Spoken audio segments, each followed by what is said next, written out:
የቢዝነስ ዘገባ ስፖንሰራችን ኤቲስዊችን ከልብ እናመሰግናለን። ተመልካቾች እንደምንላችኋል። የሰዓቱን ቢዝነስ ዘገባዎች ይዘናል። አብራችሁን ቆዩ። በበርበሬ ልማት በመሰማራታቸው ኑሯቸውን ማሻሻል መቻላቸውን ለአሚኮ አስተያየታቸውን የሰጡ የጣቁሳ ወረዳ አርሶ አደሮች ተናግረዋል። አርሶ አደሮቹ የበለጠ ተጠቃሚ መሆን እንዲችሉ የገበያ ትስስር እንዲፈጠርላቸውም እንዲሁ ጠይቀዋል። አርሶ አደሮቹ የገበያ ትስስር በመፍጠር ተጠቃሚነታቸውን ለማሳደግ እየሰራ መሆኑን የጣቁሳ ወረዳ አስተዳደር አስታውቋል። በቀለት ሾመ በዝርዝር ይነግረናል።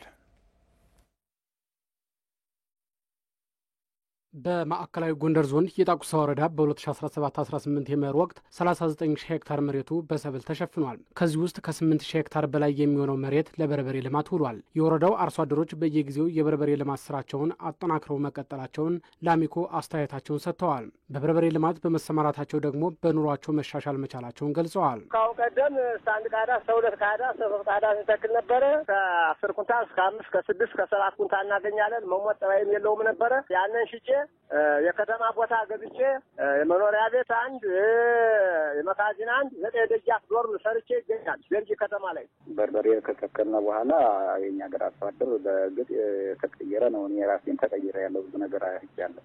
ከዛ በፊትማ እጃችን ወደ አፋችን ሁላ ይረቃና ነበር። አሁን ባለቤት ሆነናል። ችግር የሚባል አናይም። በ2017-18 የመኸር ወቅት የተሻለ የበርበሬ ምርት እንደሚያገኙ ተስፋ ያደረጉት አርሶ አደሮቹም የበለጠ ኑሯቸውን ማሻሻል እንዲችሉም የገበያ ትስስር እንዲፈጠርላቸው ጠይቀዋል። ሰብሉ በጣም ጥሩ ነው። ብቃያው በጣም አምሯል። ደህና ነው። ዘንድሮ አንድ 3 ቃል ነው ተፍያለሁ። 20 ኩንታል 30 ኩንታል አገኛለሁ እላለሁ። ገበያ ቢያፈላልግ መንግስት ግበሬው በጣም ለውጥ ያመጣ ነበር፣ ያድግ ነበር። ከሽያጭ ላይ ያው ሲለፋቀሩ በርካሽ የሚጥለው የገበያ ትስስሩ ላይ ሰላሙ ጉዳይ ሆኖ አሁን አርሶ አደሩ ቤት ነው መኪና ተቀጥታ ይመጣል። ደላላ ነው ይዞት የሚመጣ። የገበያ ማዕከል እዚህ ወረዳችን ላይ ቢቋቋም እሱ ጥሩ ይሆን ነበረ። የበርበሬ ልማት በጣቁሳ ወረዳ በስፋት መሰራቱም የስራ ዕድል ለመፍጠር የዜጎችን የገቢ ምንጭ ለማሳደግና የወረዳውን ኢኮኖሚያዊ እንቅስቃሴ ለማሻሻል ከፍተኛ ሚና እንዳለው የወረዳው ዋና አስተዳዳሪ አቶ አስማማው አለህኝ ገልጸዋል። ከአዲስ አበባና እስከ አፋርና ሌሎች ክልሎች ድረስ ግብይት ይደረጋል። ሰፊ የስራ ዕድል የፈጠርንበት ነው። በትንሹ ከ60 ሺህ ያላነሰ የአካባቢው በዙሪያው ወረዳ ከርቀት ያሉ አካባቢዎች በተከላና በለቀማ ይሳተፋሉ።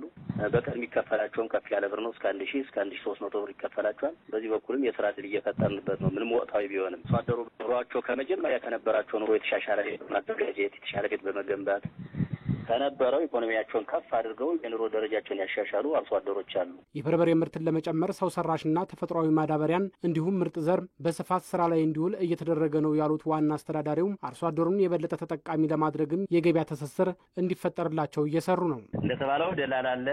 ግን በዋናነት ችግሩ የምንፈታው በማህበራት በማደራጀት በተለይ ሁለገብ የገበሬዎች ስራ ህብረት ማህበር እያስረከቡ የተሻለ ዋጋ እንዲያገኙ የማድረግ ስራ ከዚህ በፊትም እየሰራ ነው። ቀጣይ የምናስተካክለው እሱን ነው። የበርበሬ በሽታ በምርቱ ላይ ተጽዕኖ እያሳደረ መሆኑን ያነሱት አርሶ አደሮቹና ዋና አስተዳዳሪውም ለዚህ ችግር በዘርፉ የተሰማሩ ምሁራን መፍትሄ እንዲያፈላልጉላቸው ጠይቀዋል። ጸረ ተባይ መድኃኒት በመጠቀም ችግሩን ለመፍታት ጥረት እየተደረገ መሆኑን በመጥቀስ